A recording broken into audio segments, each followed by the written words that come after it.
Good afternoon, everybody. Everybody good? Okay. Thank you very much for coming. My name is Jason Hardy. I'm one of the managing partners here.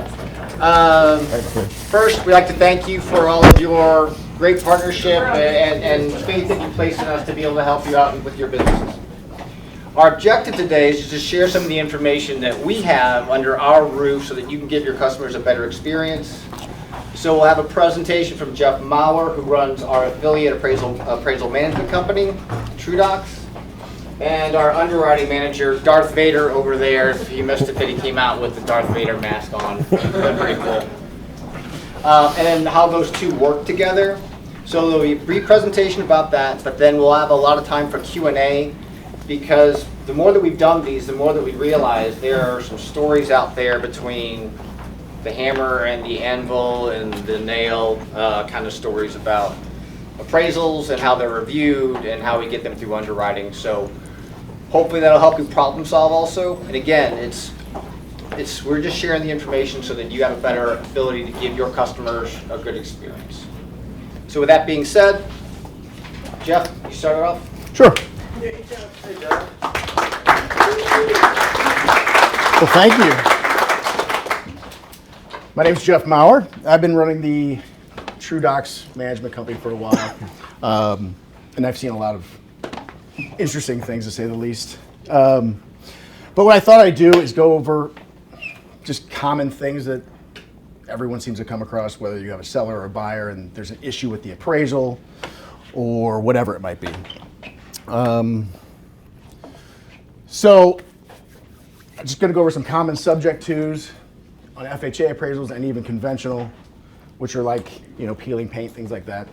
How we do our measurements, because a lot of times there's some arguments about how much the square footage is, or how many bedrooms or bathrooms are in the house, or all of that. And then what we can all do to kind of help each other, assisting with either comps or data that we don't have, that we usually get all of our data from you guys anyway. So, and then I'm going to pass it over to Rob, and then we'll just do some questions. So we'll go through this pretty quick, and if you have any questions, feel free to ask anytime you want. Subject to situation that you have to mark. What do I have to mark it subject to? Anything that's a safety and health issue. So mostly for FHA, a safety issue is going to be anything where you can get sick or fall down or whatever it might be. And FHA wants to make sure that everybody's safe. So if it looks bad, it's probably going to be something that's going to be subject to. Most of the ones that get flagged the most often are peeling paint. And that's really because of lead paint. The house was built, was it 1978, I think? Even if it's built after 78, probably doesn't have any lead paint in it, but then if you have a lot of peeling paint, then you have an issue with bare wood, which then moves into rotting and mold and all those other things that can be an issue. So it might get flagged for peeling paint even if it's after 1978. And that's anything on the property. So it could be the shed over in the corner that's got peeling paint on it. It could be just around one window. It can be anywhere on the property, even on a mailbox. What else? There's Or an outbuilding. Yeah, any outbuilding. Anything that's on that property can be an issue. Falling hazards, so anything like over 30 inches, might need some railing around it or some sort of barrier to keep you from falling off of that area, whether it's a patio, a porch, a deck. Maybe it's a railing inside the house where there just isn't anything for you to hold on to. There's electrical and plumbing deficiencies. That's anything from just somebody not having a cover on the electric panel down in the basement. Sure. What if there's a tie wall adjacent to the property that has no safety railing? If someone were to walk next to the property and there's a tie wall adjacent to it, that would be a 10-foot fall. Pretty much from the property to the parking lot. It depends on if there's like space that's used over there, for instance, like a patio. If a patio backs up right next to it, Okay. if it's just grass, usually they don't worry about that. Okay. Thank you. Doesn't mean somebody won't say something about it, because there's kind of a what's the word? Gray area that appraisers can be like, well, that looks like a safety issue, so. You would never say that though, Jeff. No, I would never say that. I really wouldn't, actually, for something like that. What else? Another common one's GFIs in the kitchen. Yeah, GFIs in the kitchen. What else? I've been coming across a lot of just open electrical, just wire messes, just not inside of a box that just need to be closed up. So I mean, some of these things. What's the issue with the GFI? What's the issue? It's just required. I mean, ANSI rules, so basically standard building code, is if it's within 4 feet of water, so your bathroom, your kitchen, it's required to have a GFI. or a wet bar. And you have an outlet, if 4 feet of that sink, it should be a GFI. Yeah. But it wasn't common for houses built prior to Laundry room, too. 1980. Now, a lot of times the appraisers, they don't really check to see if they're compliant, but they could. So, but it's also one of those things that will be caught probably by a home inspector when they go and test everything, because they usually test all of the outlets in those areas to make sure they are a GFI. And they don't actually have to have that actual box on, because sometimes they're just wired to that one box. So, what else? Wet areas, that's just standing water. You're going to have mold, mildew. Those are going to be an issue. And I can go on and on and on, but I'll just kind of break down a few, and we'll just go through them. So like I said before, the water causes mold, mildew, promotes rot. The other things with the structure itself are going to be settlement if it hasn't been repaired. If it's been repaired, they'll take a picture of it, and then they'll note it, and if as long as it's been repaired the way it should be, we won't have any issues with that. Damaged gutters and downspouts. That just gets water into the foundation. You're going to get water into the basement. So they'll usually, if they don't see a downspout that's pushing the water far enough away from the house, they'll flag that. What else? Peeling paint. Went over that real quick, and same with the bare wood. So if you have that, just tell them to scrape it, repaint it, make sure they get rid of the paint chips, because that can be an issue as well. And then same thing with the bare wood, just seal it. And that doesn't mean it has to be a deck. Like if the deck's already been painted, you might have a problem with the deck if it's peeling paint all over it. If it hasn't been painted and it's just sealed or just being a deck, then if it's just bare, it probably is going to be fine. And then same, like damage and deteriorating siding, same thing, wood rot, structural problems can come from that as well. The falling hazards, just railing. If there's any drop off over 30 inches, it just needs a railing around it. And then down at least one side of the stairs. Usually if you get something like this, just call up the appraiser and ask them what they want. So a lot of times you just ask them what they want, they'll tell you exactly what you need to do to make it pass. You're going to have issues, I'm sure everyone has, with deteriorating, rotting decks. You either have to fix those, tear them off, and if you do tear them off, you have to make that area safe where you were going out to. So if it was like a deck on the second floor, you rip that deck off, you can't just leave a slider or a door right there. You're going to say So something? does a deck truly bring value to a home? It does bring some. I mean, it just depends on the market. Every market's different. I mean, if most of the houses have decks on them, then there's really, it has to be there really, because all the other ones have it. Otherwise, you're going to lose a little value or appeal from it. But So the condition can hurt the value. the condition of anything can hurt the value. So, if for instance the deck or the siding or the roof or any of that stuff, the condition on it has gone down on it or up, I mean, it goes both ways.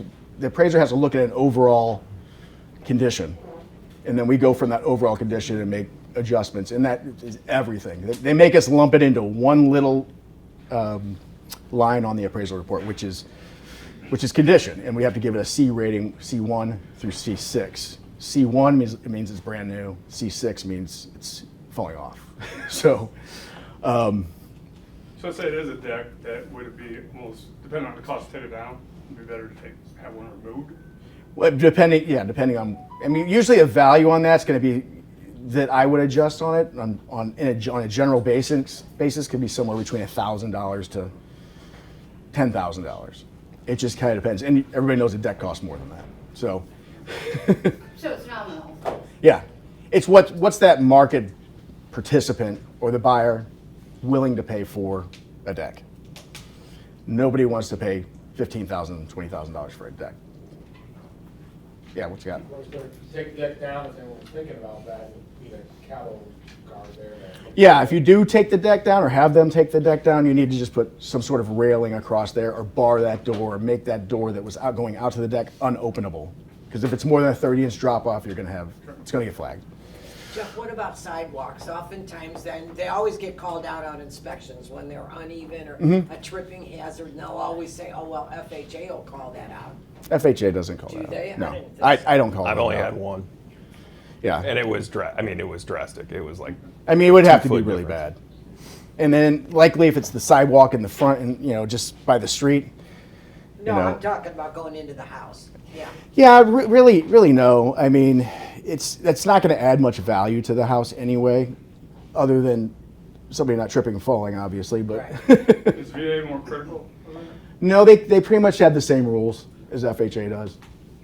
And then conventional as well is going to have some other issues. But another common thing that I come across, and I went over the drop-offs about barring those, there's just staircases. They just need to have a handrail going down to the basement. Is it has to be, the graspable, the whole graspable thing, does that apply to those? It needs to be the right height. But But you don't have to be able to wrap your hand around it. not necessarily. Oh. No, I mean, sometimes there's just one where you just hold on to part of the wall and it's just goes into like a handrail of sorts, but there's a handrail before it that goes into that. Does that make sense? Yeah, but I just have had people say, no, you have to be able to grab your. I mean, if you want to be, Wrap your hand around like it." I said, a lot of appraisals will think of that a little bit differently. You just ask them what they want, Oh, There you go. All right. rather than doing it twice.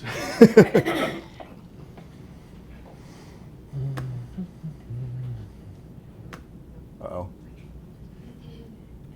There we go. I went over the open electrical panels and exposed wiring. The GFCIs, we went over that. Mechanicals, that gets called out a lot. The appliances have to work.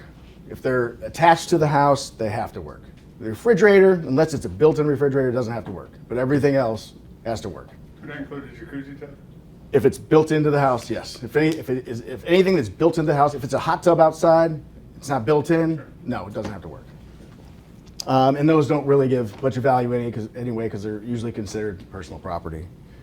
I mean, garbage disposals, ovens, ranges, the water heater, it has to work. So the appraiser is supposed to test all of these appliances when they go in there. So they'll turn everything on and make sure it works. And if they don't, they have to take a picture of it. They have to flag it, and then you have a subject to. So just got to make sure they work. And then there's a pressure relief valve in the piping that's got to be on the water heater. So it's got to go down to the floor with, I think, within like 4 or 6 inches, something like that. And then smoke detectors and carbon monoxide detectors. There should be at least be one of each on each floor. same with HVAC. HVAC. So, yep. for example, you're not required to have air conditioning, even though everybody in Missouri does, but you're not required to have air conditioning in your house, but you are required to have a permanent heat source. This usually happens down in Florida and even in Hawaii. Even if your house, you will never turn your heat on, you have to have a permanent heat source, which means either central heating or you have to have radiated heating or floor heaters. It can't be just something you plug in. It could be built-in baseboard heat. Yeah. So some other less common stuff would be, we need access to the attic or the crawl space or the crawl space. We have to take photos of that. Sometimes they'll be sealed off, painted shut, plastic over them, whatever it might be. And as an appraiser, we don't really move anything. We visually look at everything. So if something's not something we can access without just looking at it, then we don't really, we can't really go into that. Wet and cluttered crawl spaces. What's that? Just put tarps over all the problems. There you go. He talked about the permanent heat sources, any other dangerous structure, which would be, let's say you have a deck off the back by an old, above ground pool that's falling apart. You probably would need to have them get rid of that. Maybe it's an old shed, might need to go because they will make those subject to as well. Pest infestations or pet damage. So if that house is just covered in pet whatever, it needs to be remedied probably prior to. Termite damage, and then there's some well and septic stuff that if you've got a house with a well and septic, there's rules for how far away they should be from the house and the road and the building lines and from each other. For instance, the well to the septic needs to be 50 feet and the well to the drain field needs to be 100 feet. They need to be 100 feet away. So it just depends on the property you're working with. So let's say you get something that's subject to, what do?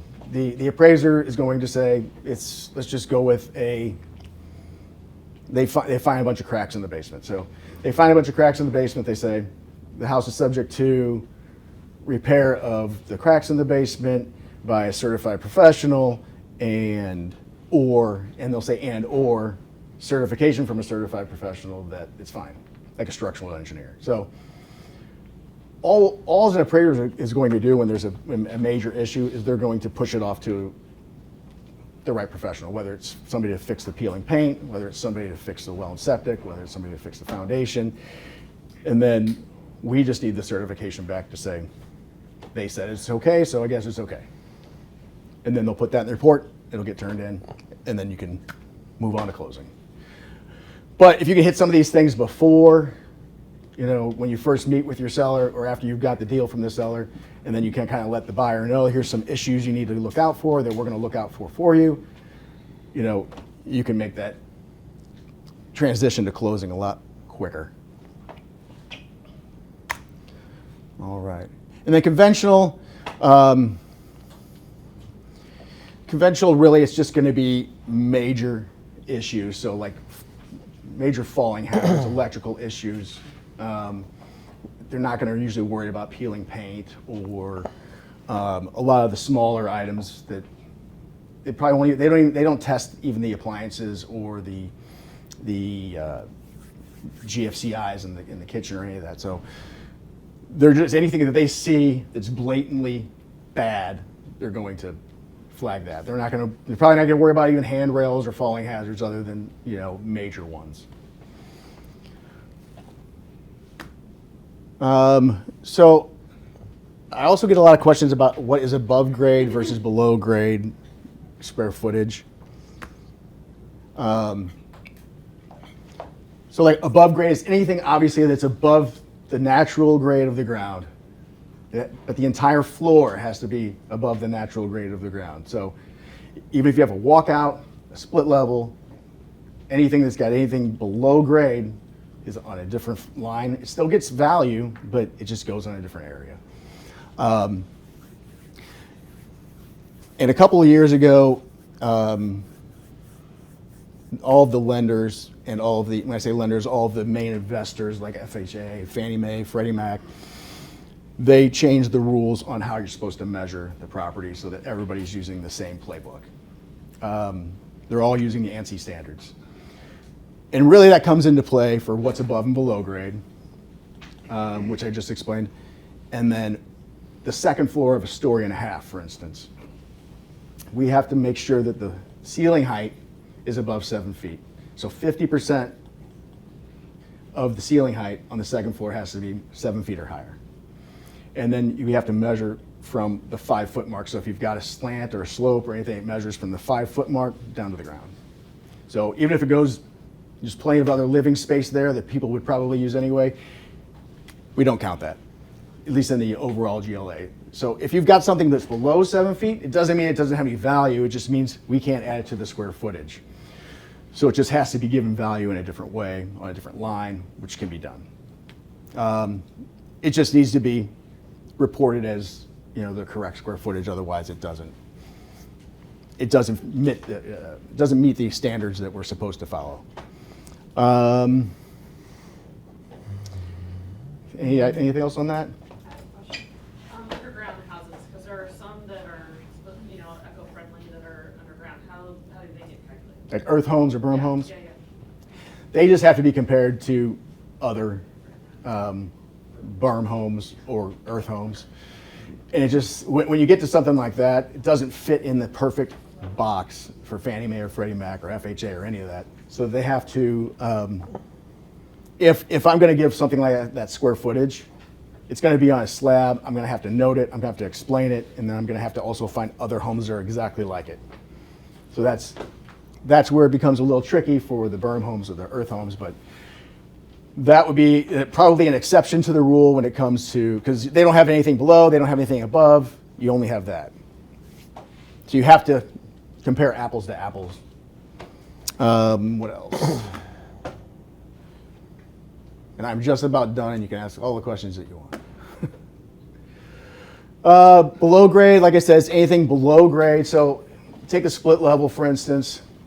You go in the front door, you can go up or down.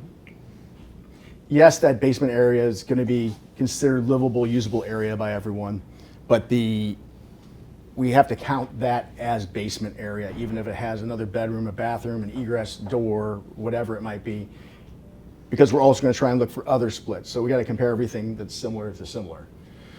Even if there's no other splits in the area, we'll look for a house that's, say, a ranch with basement finish, because that'll give it kind of the same look, but not exactly. I don't know if anybody has questions about that. Yeah. Okay. Okay, so how can you help the appraiser out to make sure that you don't have issues with the value, right? Or to help make sure you don't have issues with the value. Sometimes the appraiser doesn't know things that you might know, because we get all of our information from the MLS or the tax records or prior appraisals that we may have done on those properties. But most of the time, we're getting all of our information from you guys. So the more information that we have that's in the MLS that's correct, the better everything's going to be for everyone, really. But you can give them a list of, say, you know your little area. You say, these are the 5 best sales I think are in an area. I don't like these 2 because this one, you know, it has a lot of structural issues because of this, this, and this. It has this. This is why the value's lowest, because this was a estate sale or whatever it might be. Give them reasons not to use the comps that aren't the best comps for your property, and you'll be better off, because then they can at least explain why they didn't use XYZ comp to this guy over here, because he's going to ask. What else? So yeah, provide them the best sales you can. You can give them any of the information that you think's good for that property. A lot of times you might get an appraiser that's going to say, I don't want anything from you. Don't give me anything. And that's just, you know, not always the best solution for that appraiser. But we can also see all the things that you can see. So if you know something that we don't know, let us know. What else? And I just putting some issues that could be there. Like maybe they don't know that it's a busy road. Maybe they don't know there's high traffic right behind it. Maybe they don't know there's a septic plant right next to it, or that whole area is affected by that. So like these sales over in this neighborhood are affected by the farm that's right next to it, whatever it might be. Who's actually providing this information? The buyer's agent or the listings? Either could. So if the selling agent wants to, a lot of times the seller's agent will want to meet me at the property. Right. They don't have to, but sometimes they'll leave me a packet, which you could do that as well. Sometimes they'll, meet me there and walk me through the house. It just kind of depends. It's whatever you feel like doing, but helping them with any little part. I mean, sometimes I'll get a text or an email with all the information I need. So it just kind of depends on When I talk, what your style is and how you want to do it. But Yeah, I would suggest you help No, I them with understand, anything that you think might be a problem. So if you think, this is the highest sale in the area, what other sales could I have used to get this price? And maybe you use specific sales to price it in the first place, then you might want to give them that information as well. Jeff, do you take off for houses that are poorly designed taste-wise? Just yours. No, I mean, everybody's kind of got their own style. So, I mean, it just depends on how dated that style is sometimes. I mean, if something hasn't been repaired or updated or anything in 20 years, I mean, that's not going to be as desirable as something that was updated last month or last year. How does a seller's agent go about acquiring the information for the appraiser that is on the buyer side? What do you mean exactly? So are you saying what the value was after the fact? No, this is before. So I always get appraisers that call after the fact. Sure. I don't know who that appraiser is as a seller's agent. How do I go about Well, getting that information? as the seller's agent, you usually get contacted to let them in, do you not? Let them in the house, you get on. Yeah, that's through the showing. Okay. Yeah, so through showing time or anything like That's how that, we get- if you can place yourself in the middle so you make sure you're alerted when that happens, so you can get this stuff to the property or at least make a phone call to them, make sure they don't need anything else. Yeah. Usually that's where I end up getting phone calls is at that section of the appraisal In section. some cases, they might need to contact you because for these special arrangements on getting into the house. Right. We had one recently where the agent needed to meet you there because there was a social security, something going on with their alarm or something that she wanted to have. Yeah, I mean, there could be a variety of reasons, so. Or maybe you just don't want them to maybe you just don't want to do a go and show when it's time for the appraisal. So you can set that so where they have to contact you. I know there's some features in there. That's what I do, especially the flips I do, because I want them to have to listen to what we did. Right. So I just set up where they can't look at it unless I Yeah, tell them. put like And with, then I show up for the appointment, whether they want me there or not. and with the flips or anything like that, like give them a list of everything that you did to the property, everything that your seller did to the property. Can you just leave it on the counter? You can, but will they see it? So you can leave it on the counter, but I'd also maybe email it to them, text it to them, whatever. It's not going to hurt anything.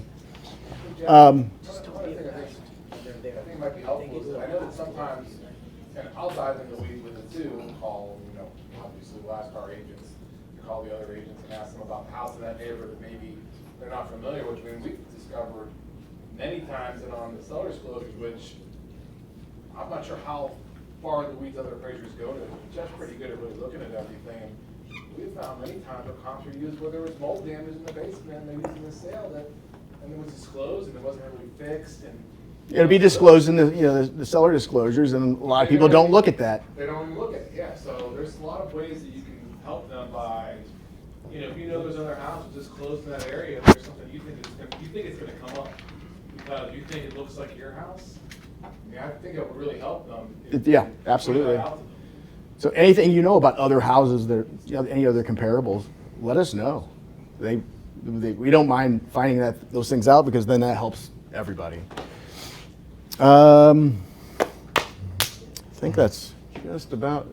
The only thing you can't do when it comes to the appraiser is you just can't tell them what value they have to give you. So you can't coerce them and try and influence them to say, well, gotta have 250 on this one, or I'm gonna be by your house later.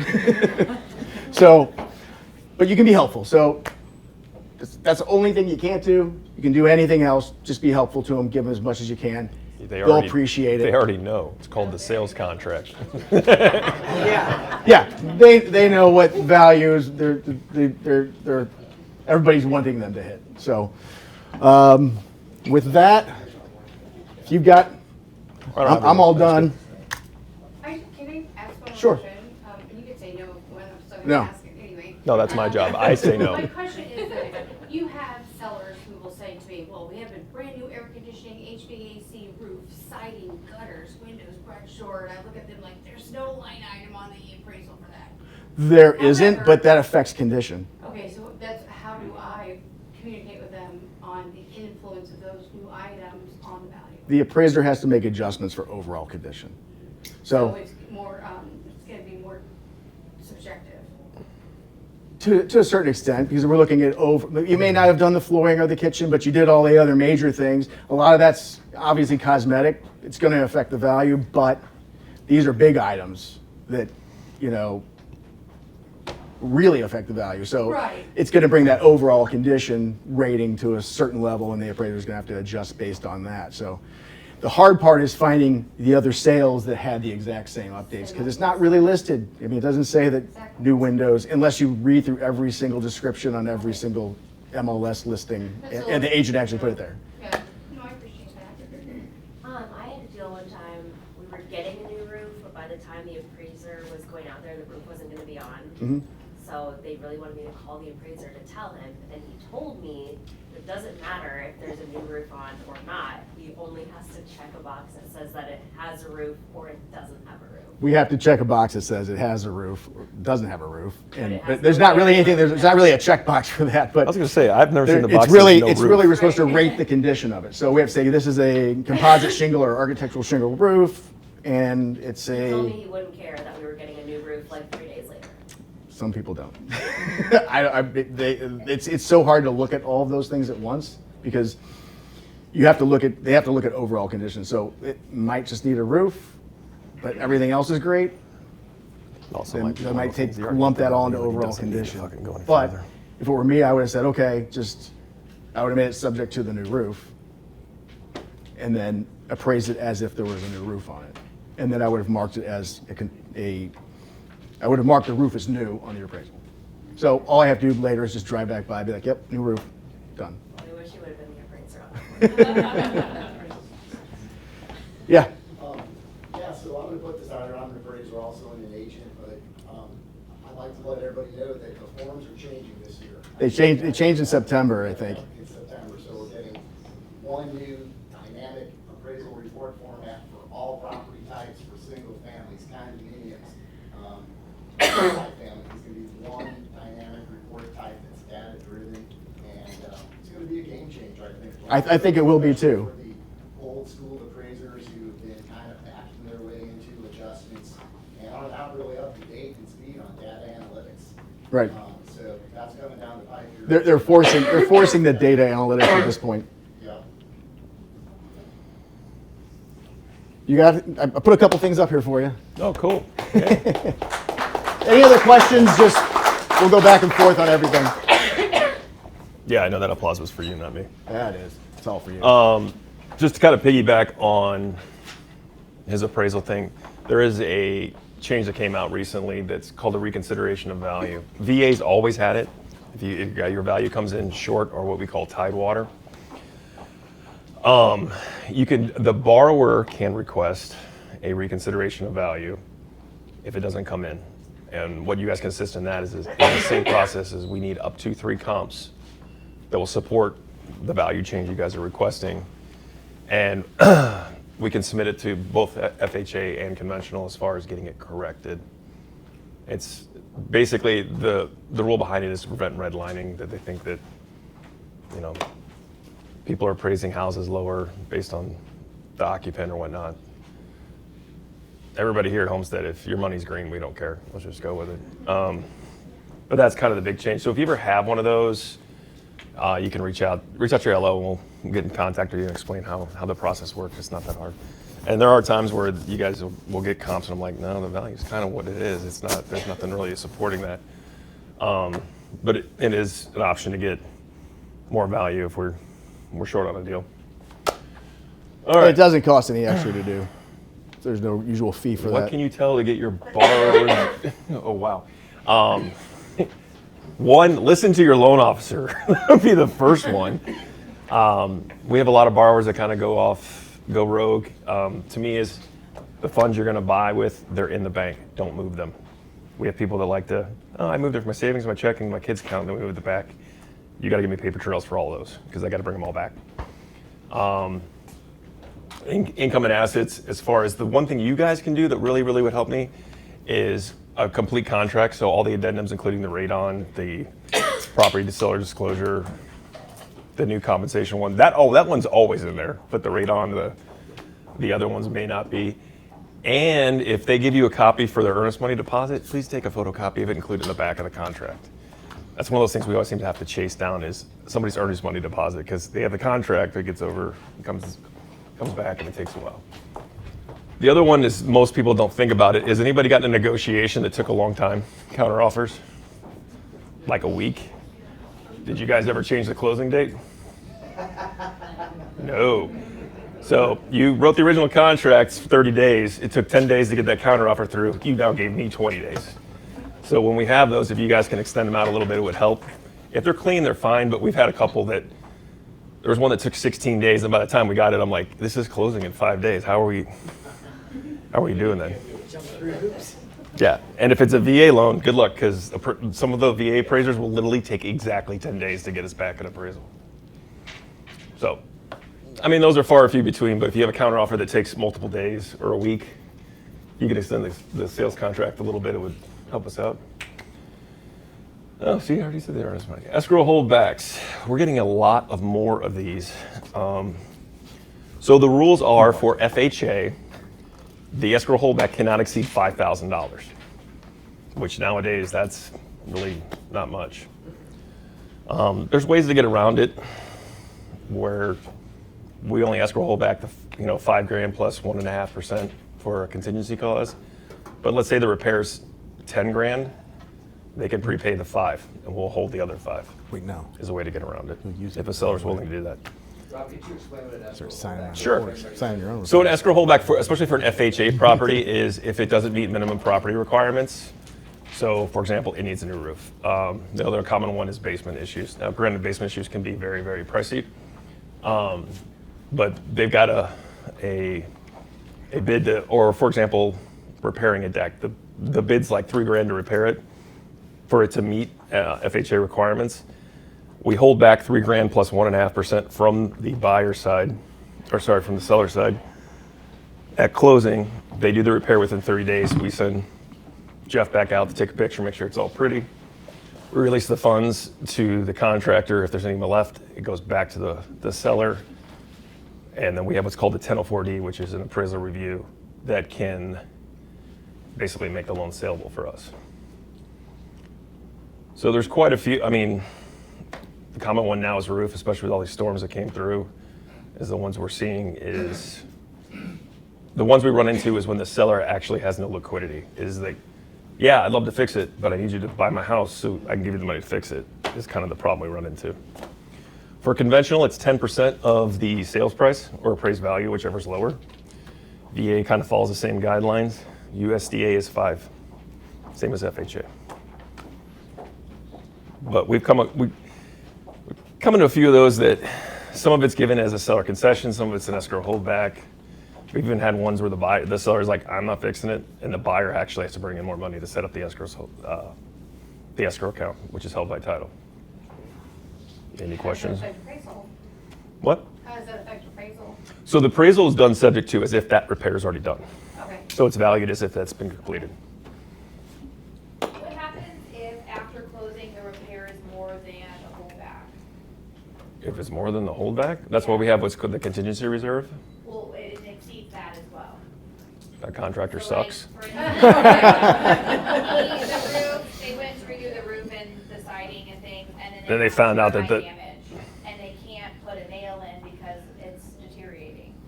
And now it's another $7,000 on top of the holdback and the contingency reserve. Please tell me that's not a real file right now.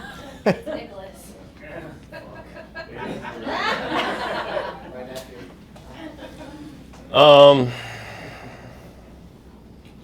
Well, luckily I know how much Nicholas has because I did his loan, so he can go ahead. Or go ask Dad. He can take care of it. By the way, his dad's Andros, one of the other managing partners. If it exceeds the escrow holdback, basically, if it's not disclosed or his inspector didn't catch it, I mean, that's a litigation thing he can go after. But if the buyer disclosed everything and wasn't aware of it, they're not They're not on the hook for it. Okay. That's one of those you go back and like, Reappraise? huh? You reappraise? Oh, you can't the loan's already closed. I mean, it's not, we can't reappraise it. But I That's, think the escrow holdback says the seller is required, but at that point, the seller's already walked away from the property, so how can you even go after them for that? it's called a lawyer.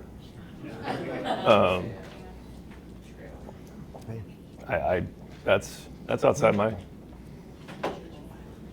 Yeah. but that was a great birthday present. Thanks. That's awesome. The next one's condos. Is there anybody who has a lot of condos? Yay!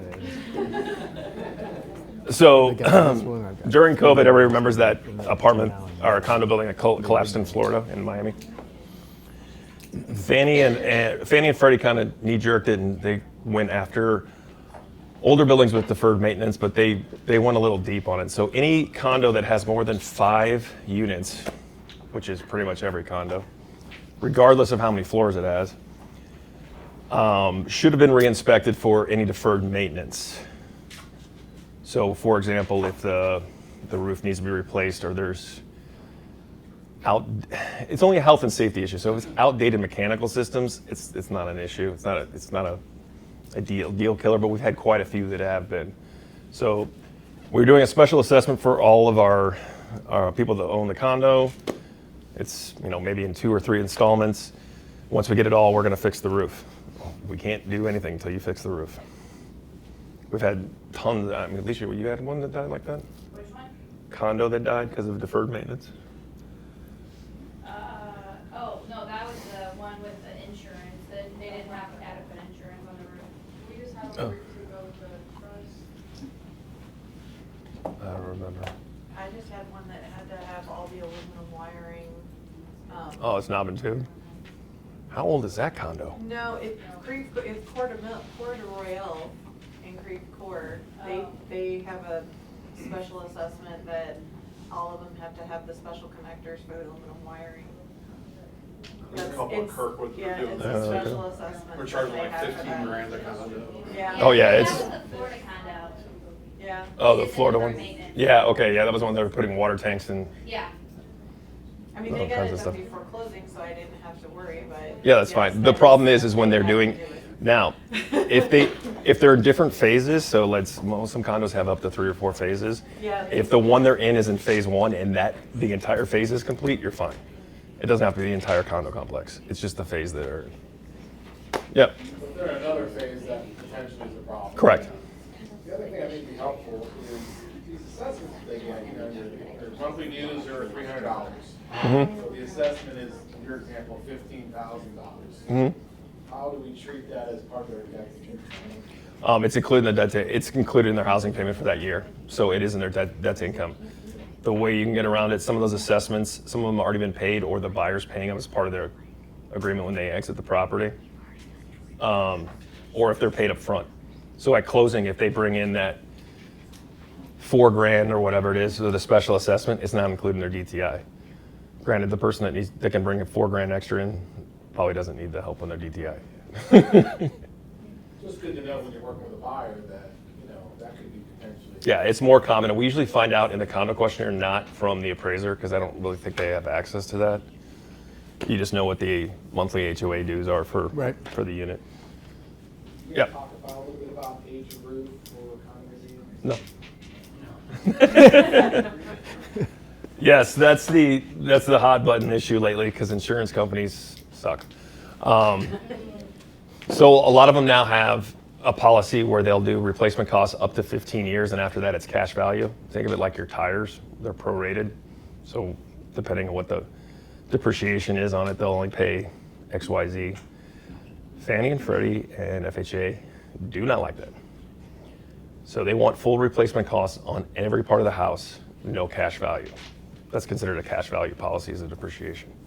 So as long as you're in that 15-year window, we can do the loan. But if they're outside that, we find out the roof is older, and it's an actual cash value policy, they won't do it. We're doing some research, we found one insurance agent that found a secondary supplemental insurance that will just cover the roof. but I don't know if that's acceptable to Fannie and Freddie yet. We haven't found out. So you'd have your normal HOI policy, and then this one would just cover the roof as far as the depreciation on it. And industry standards for insurance, they're all going that way because they're too busy making all these commercials you see all the time, but they can't afford to fix people's roofs. So basically, almost every insurance company I know prorates the roof. That after 15 years, it's whatever the depreciation of the actual cash value is. State Farm just came out with a new program. So you've got, like on your regular homeowner's policy, you've got 20% of what the home is valued at, but for $35 a year, you can kick it up to 50% of what the home is valued at. Are you talking about extended coverage? But also the roof has to be under 15 years old to be able to add that onto Correct. the policy right now. And then it's just $35 every year, even though the roof becomes 31 years old, it's still. They're grandfathering in. They're gonna try to, otherwise they try to replace like half a roof or just repair the damage, which we all know really makes the house look like hell if it's got different colors. Oh, that's nice. It's eclectic. Gotta fight them. Oh, I know. Dale. Yeah, Brad.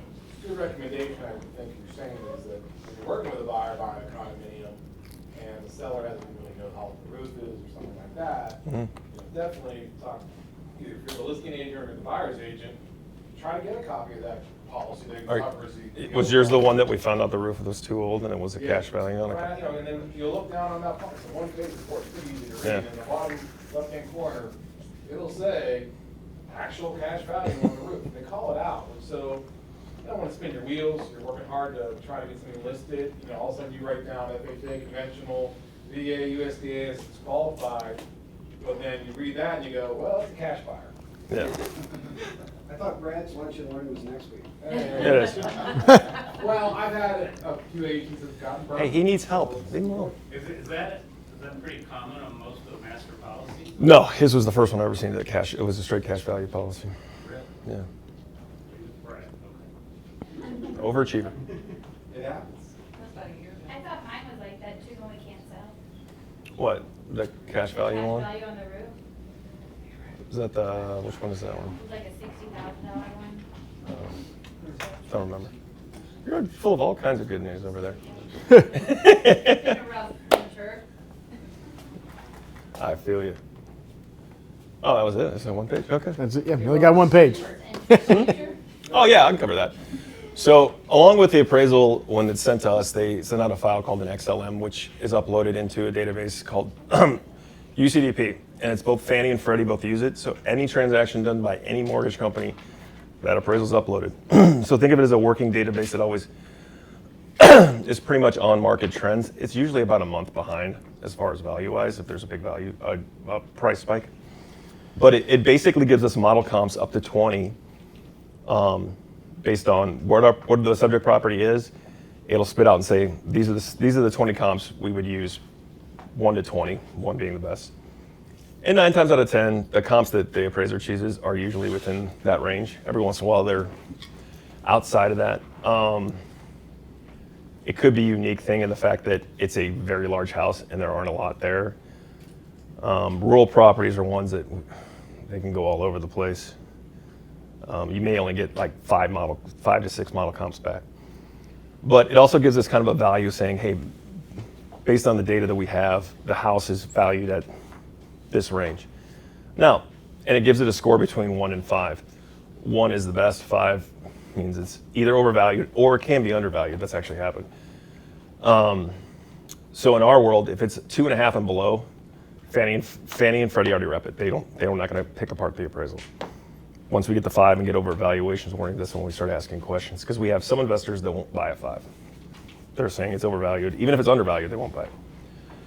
So we can actually access those model comps and say, hey, why didn't you use this one? It looks same square footage. You know, we can actually look at the listing and everything else that goes along with it. Same square footage, same amount of cars, you know, same amenities. Why don't we use this one? And it could be that one's completely updated. So going back to his condition things, when you were talking about the roof, my thought originally was, did you get the value you wanted on that one? on the appraisal? Get the what? The value on the appraisal you wanted? Yeah. It might have been one of those things like, cool, you got a new roof. I've already got your value. I don't need it. You're making me do. Well, you could have told me that. That's true. I'm pretty sure some appraisers do need some customer care, but that could have been one of the reasons why he did that. It's like, okay. I lost my train of thought. Condition. Oh, condition. So for example, it may be a C3 when you're talking about all the mechanical things that could have been, they upgraded to HVAC. It may be a C3, same thing, because it's by age. So a C1's brand new, C2 is what, 1 to 3? 2 to 5. 2 to 5 years, okay. So let's say you have a 20-year-old house, all our comps are 10, but you've upgraded all your mechanical guts. They'll be C3, but they'll also give an adjustment. Same if you use top-end finishes, like you have complete custom cabinets in your house, but they use, builder grade stuff. Yeah, they're the same age, but that's better, and they'll adjust it that way. Yeah. Yes, could you talk a little bit about what determines the SSR score, kind of what all goes into that, and then how, I guess you're talking about how that affects underwriting as well. Right. I guess I've had the opportunity to produce several 5 SSR appraisals, so. And it could be for the most common one I see where I'll shoot a 5 is an area that's older and the house has been completely rehabbed. Yeah, that's the most common one. It's like somebody bought a house for 6. I won't really pick apart those. To me, is find me one comp that was also rehabbed, so I can go compare to apples to apples. Do you get an SSR 5 score closed, or is that Oh yeah. like we're done? Yeah. No, we can do it. I mean, sometimes I'll look through it and go, I don't know what the computer's thinking. Could you explain it for us? Sure. For those of us who don't know what it is. So we'll have, just like you guys, we love to use acronyms. So when you put it through UCDP, as soon as I said that, I was like, all right. Once we put it in the magic machine, So basically, we upload a copy of the appraisal into the system, and it spits out what we call an SSR. One for Fannie and one for Freddie. So that goes to a different program called Collateral Underwriter, which gives us all those model comps and says, based on this. So what Collateral Underwriter does is it picks those 20 comps saying, based on that, it doesn't give me a value, it'll give me a value range. Okay? So it will give you a warning right away saying this, we believe this is overvalued. Or the most common ones is, because it's different appraisers doing it, they'll say, even if this has only happened once, the square footage does not match the square footage that we have by another appraiser. And it can be like 2 feet off. It's so stupid. So it'll give them all these model comps, and then there's an adjustment. It'll give the appraiser's adjustments down the line, and right next to it, it'll give what the system would do for the adjustments. And basically at the bottom says, this is what the appraiser came up for this comp. This is what the model comp system came up with. And usually they're pretty close. What he's talking about is if you're in an area that, let's say Florissant, they bought a house for $50,000, $60,000, complete rehab, took it down to studs, redid it, and now they're selling it for $160,000. It's going to pop. One, because when that house was bought, unless it was bought cash, that appraisal from when he bought the house is also in the system. So they're going to go, well, this just sold for $60,000 18 months ago. Why? It's a big red warning. You can explain why we're doing it. It's it's a brand new house on the inside and the outside probably. But the rehab ones are easy to get around. It's the ones that are stretched for no particular reason, depending on how it is. And when that happens, usually what we do is we contact his right-hand girl, Mo, saying, hey, can you have the appraiser comment on this or add this comp, and if not, why? Or explain why you didn't use these 3 comps, or whatever it might be, or use them. Correct. So usually that happens behind the scenes. The only time it hurts us is we get the appraisal back 4 days before closing, and then we're like that one that we had yesterday. Yeah. Is that like a timing thing too, Jeff and I? Like, so let's say you keep your appraisal on the 1st, and by the time you got it back and in the system, it was the 5th. I don't know, making that up. And something else happened. There's more information that came out. No, it's so it's the same thing as an appraisal. It's as of the day of effective date of the appraisal. So you can't go. And that's usually the inspection date. Yeah. So it's the same thing as another one that's come up is, you guys are under contract. We've done the appraisal. and they go, oh, we have a comp. This house sold 2 days ago for XYZ. I can't use it because it wasn't sold at the time of inspection. That's a common. Yeah. So basically what the SSRs is, we work with the AMC and the appraiser, getting them corrected.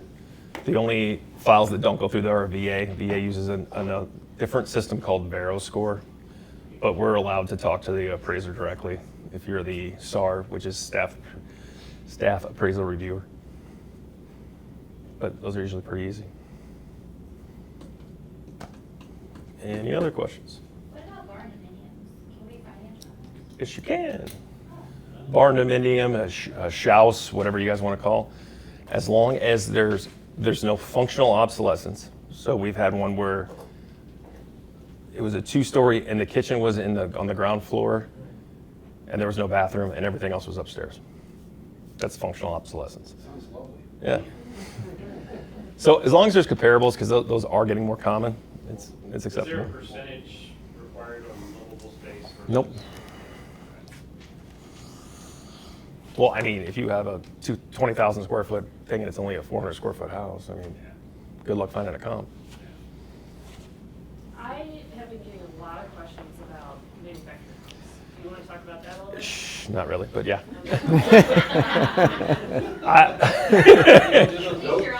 I agree with you. I wouldn't be surprised if we see more and more due to the cost of housing. That's what some people can There is afford. a company moving into St. Louis, go from Minnesota, Wisconsin area, and he and I are working together on doing a lot of lot purchases and going to be doing infill builds with those. The good thing is they're very well built homes. Oh, they are. Some be like you walking like, holy It's just, crap. I told him, I said, the financing's gonna be the hurdle, we just gotta find somebody that can figure it out and go with it. But that's gonna be a thing coming here soon. Yeah, it's just a more affordable way to. Yeah, because we can build a house I mean, you look at it like Lake St. Louis, it's hard to find a house for less than $700,000 anymore. We're doing. What's wrong with that? This new build. Oh, I live in Lake St. Louis, so that's why I'm like. Well, we'll build the new houses. It says 480 on the signs, but there aren't any 480 houses in there. No, it doesn't. It says starting at 480. Yeah. So we're able to do a home that size. This piece of dirt is With that kind of 480. Stuff for about 2/3, Yeah. give or take on that. So not mobile, but like prefab.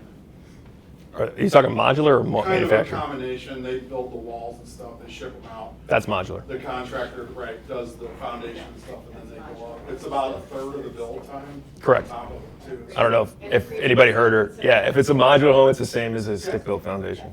There's no big difference. I was actually more referring to like, The house with wheels, got it. yeah, double wide. Yeah. Yeah, but I'm still getting a lot of single wide questions Okay. as well. So, There's so much to cover in a manufactured home. Yeah. So I'll go bullet points. So a single wide, we have 2 investors that do them, but it has to be younger than 10 years. It can't be older than 10 years old. It must be over 480 square feet. And then the tongue, axle, and all stuff has to be removed on a permanent foundation. And they have to own land and be taxed as real estate. Mm-hmm. That's conventional. That's everybody. FHA will not do a single wide. I'm sorry, you can't go, you said you couldn't go to USDA on existing. Correct. USDA in the state of Missouri, you can only, well, through us, they have a direct lending program. It must be a brand new house to do USDA in Oh, sorry, Missouri. questions last week. But I have a question. If you have a ranch home as the subject property and there's a really good, they say modular home, not manufactured, can you use that as a comp?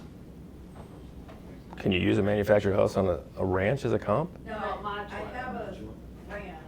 Yeah. And there's a modular home that's Two within houses. distance and it's pretty high.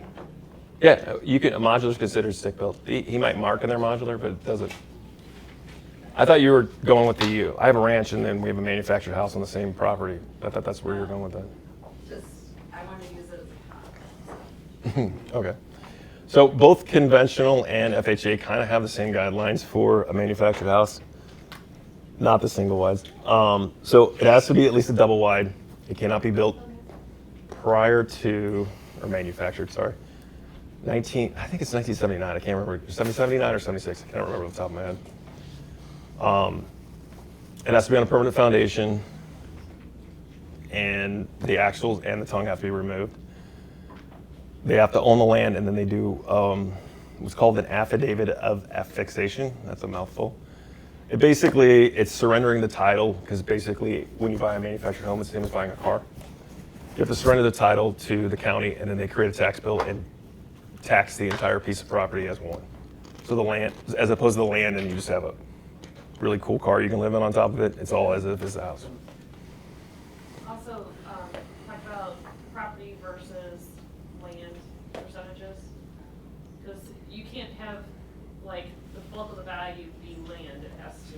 Well, yeah, it's, for a manufactured house, yes, you can't be like, I live on 126 acres and I have a $20,000 manufactured house, but the land's worth $1 million. Is it like the first 10 acres or something? No, it used to be that way. It used to be the first 5 acres for FHA. Now, as long as there's comparables, so usually the rule is 50%. So if the site value is $200,000, the house by itself, as far as replacement, should be about $200,000.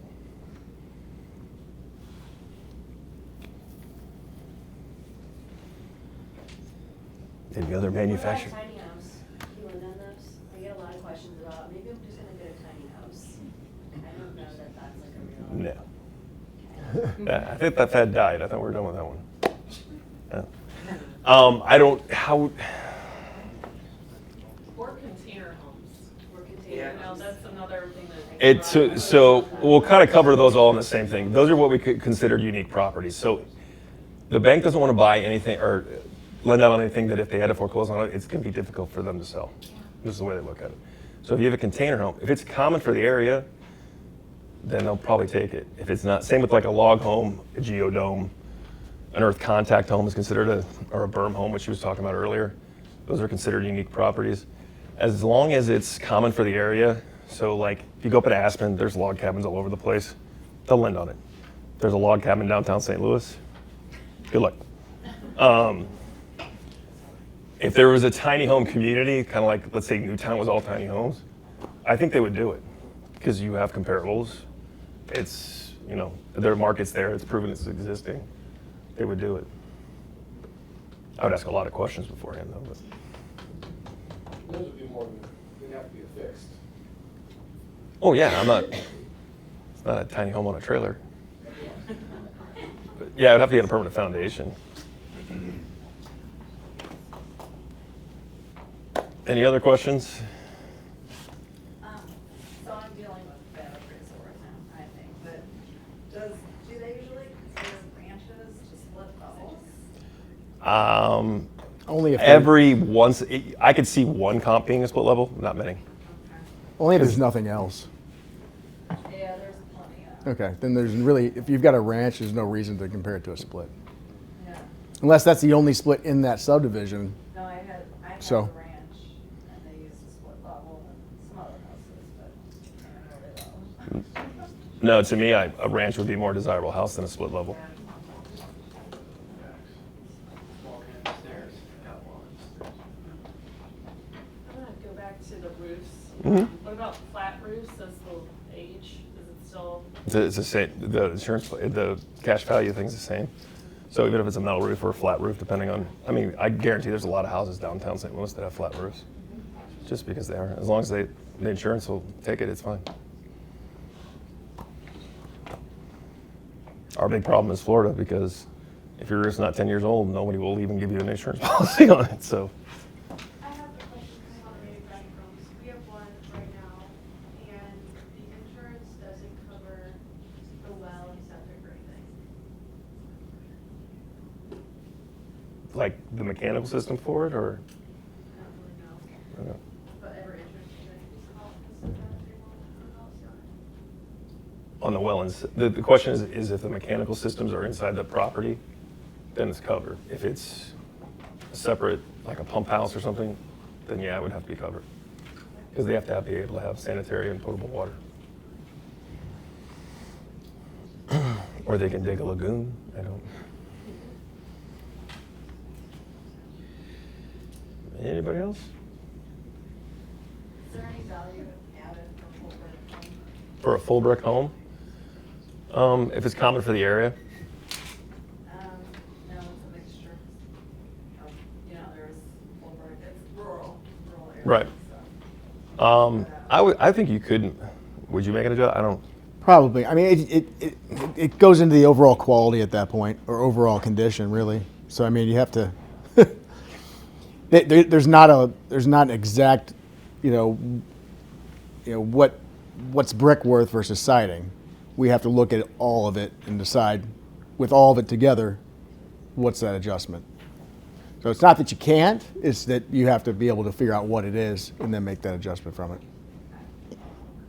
Rob, how often do we see escrow holdback? If it's JR, no. I'd say 1 or 2 a month at max, because a lot of times we can get them remedied beforehand. The other key thing for us is getting them lined up so that they will get the work done in 30 days. We don't want to sit and hold, because we literally have to hold that money or hold that file until it's completed. Because we've had ones where they lined it up and then, what was the one we had in Kansas City where the window guy or roof guy didn't show for like 6 months or something? So basically we want a commitment from whoever the contractor is. Here's your bid. We're going to start the work on XYZ date. It should be done within 30 days. I have a question for the appraiser. Does it matter to you if there was like multiple offers on the house? Not really. I have a lot of agents that say, leave all the offers out for the appraiser so that he knows there was multiple. It doesn't hurt. I mean, it helps show that there's demand for the area, but we should be able to figure out what that increase in value should be based on market conditions and overall demand and all of those things anyway. So we're supposed to actually make adjustments for market condition on a regular basis, whether it's positive, negative, or there isn't any. And then we're also supposed to go into explaining why. So we've been seeing a lot more of that getting done lately, I think, on all the appraisal reports that get turned in, but it doesn't hurt. We did one, like back in the 2022, I think it was, where the R value came in, not low, but we didn't realize there was an amendment. We didn't get the amendment that was higher than the appraised value came in. And so they offered up the competing offers, and then you did use those as a way to garner the. I mean, yeah, you can also, it does help to explain that, look, there was 20 offers on this house and, the demand's there, the values are going up. It's just a matter of explaining it when it comes down to that. Yep. But you have to be able to, I have to also be able to support that there is some sort of increase to apply to it. Does that make sense? How often do you fix an appraisal? Like if it comes in low, how often do you ever overturn that? How often do I, my own or other people's? Your own. Mine are perfect, so I don't have to fix those. But, I mean, I look at what they did and why, and then I try and figure out, okay, well, did they make a lot of times the adjustments that aren't made are for market condition changes, which lately for the last 5 years have been going up. I think they've kind of leveled off at this point, but they've been going up. Or they didn't make an adjustment for condition. And a lot of times you can look at the report, if there's no adjustment for condition, that's saying that every single one of those comparables are exactly the same in condition and upgrades. They may look the same, but they're not the same on the inside. And that's somewhere where you can question the appraiser, say, well, this house here that uses a comp has no upgrades. Mine has a bunch of upgrades. Why didn't this get adjusted for condition? So you can argue that all day long. But did you change it? If I missed it, yeah. Usually I've seen you do something on additional data. What do you mean? If there's additional data later? Additional comps that didn't make it in to the MLS for whatever reason. Yeah. But there's other data that didn't. Sometimes they actually closed, but someone didn't mark it as closed until a week after the appraisal was done. I can go back and use those because they actually were closed prior to the effective date. I have to use anything as of the effective date, but I can also use listings or pending sales or any of that. And if I know what they closed for, it does make for a good comp as well. doesn't have as much weight as something that already sold. But if I use a pending sale that closed 2 days after my appraisal and it closed for, you know, almost exactly what I'm looking for a good comp, then yeah, that would be good to put in there. And then I can note that any adjustments to that sales price on I guess some certain line, I can't remember which one it is right now, but it can go in there and help support it for a little bit higher value.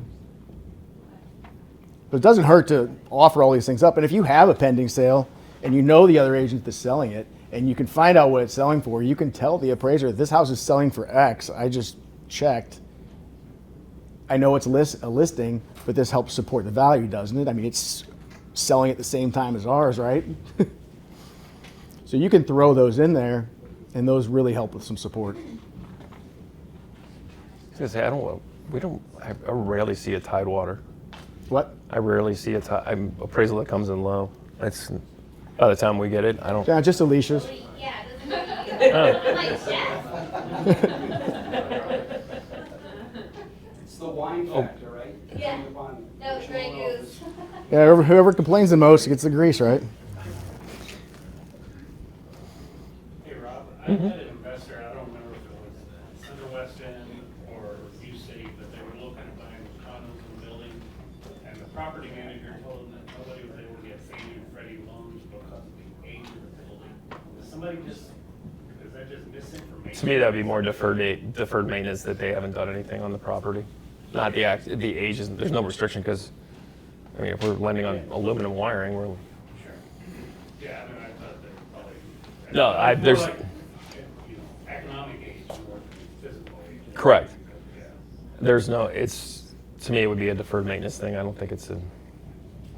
No recent changes in the last year or so, maybe Freddie and their condo stuff. Just the deferred maintenance thing is the biggest one. And then litigation is the other one we seem to run into. So basically the rule for litigation, as long as it doesn't impact the reserve fund or the HOA itself. So for example, if it's a slip and fall in the winter, it's more than likely covered by the insurance company, as long as we get a letter from the attorney saying, yes, the insurance company's handling that as well as any loss, it's fine. But if they're suing it because they had mold infestation from their, tenant above them, because they leaked everywhere and they're suing the HOA, if the insurance company's not handling it, we can't lend on it until that litigation's finalized. The reason why is it could cause the condo association's reserve budget to be insolvent. Sure. Hey, I was just gonna say real quick, you guys were talking about the recertification of values, that you can send in if you don't like your appraised value, like she's saying they used a split foyer for a ranch. I'm an appraiser too, I think that's valid, but half the time when I get these recert requests, people are throwing me 2 stories on a ranch, stuff that's on the other side. They're just looking for the highest price. Sounds like a I mean, all I'm saying is before you spin your wheels, make sure you've got the correct data. You can't just give them crap that matches your sale price. It's nothing to do with the house. Well, most agents don't know how to properly comp properties, and that's why you get that, because they don't teach us that, and you'd only get taught that if you're at a brokerage that understands that. So with the, how many, 8,000 agents that are in St. Louis, over 6,000, there are, I would dare say the majority of them have no idea how to comp a property properly. So that's why you get what you get. Because they look at the highest values and they say, my listing's way bad, and then they don't have. So there's not a course for BPOs? No, Really? I do BPOs myself, so I learned how to price properties properly. That's why I've never been under on an appraisal. But I can tell you, I've worked for brokers and big brokerages where they will teach their agents to price properties, and it's not right. Like, there's so much not right out there. So, but just give the agents grace, because we've literally never been taught that. A lot of us have not. Zillow effect.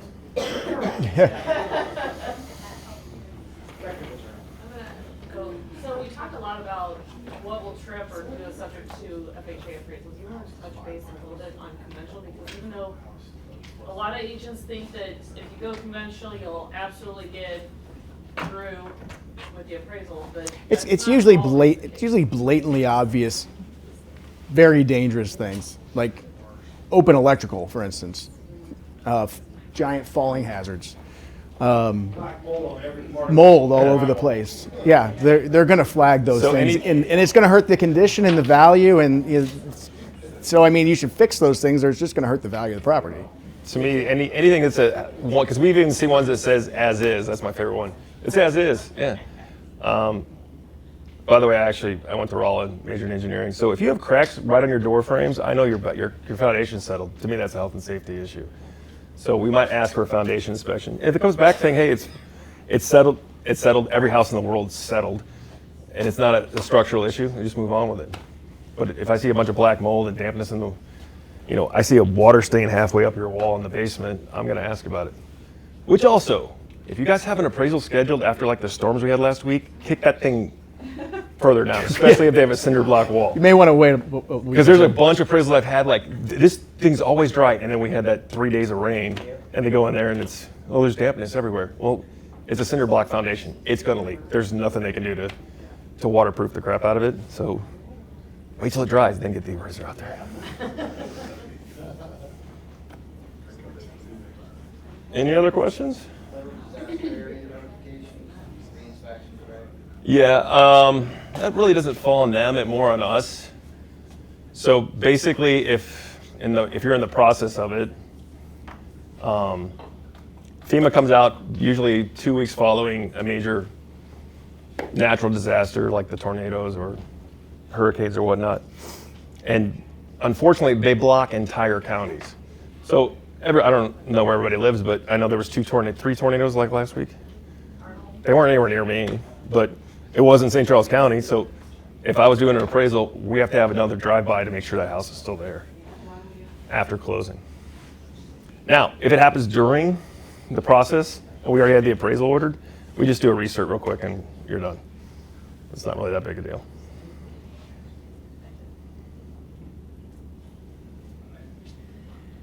Anybody else? I'll be hanging around for a while if you guys have any other questions.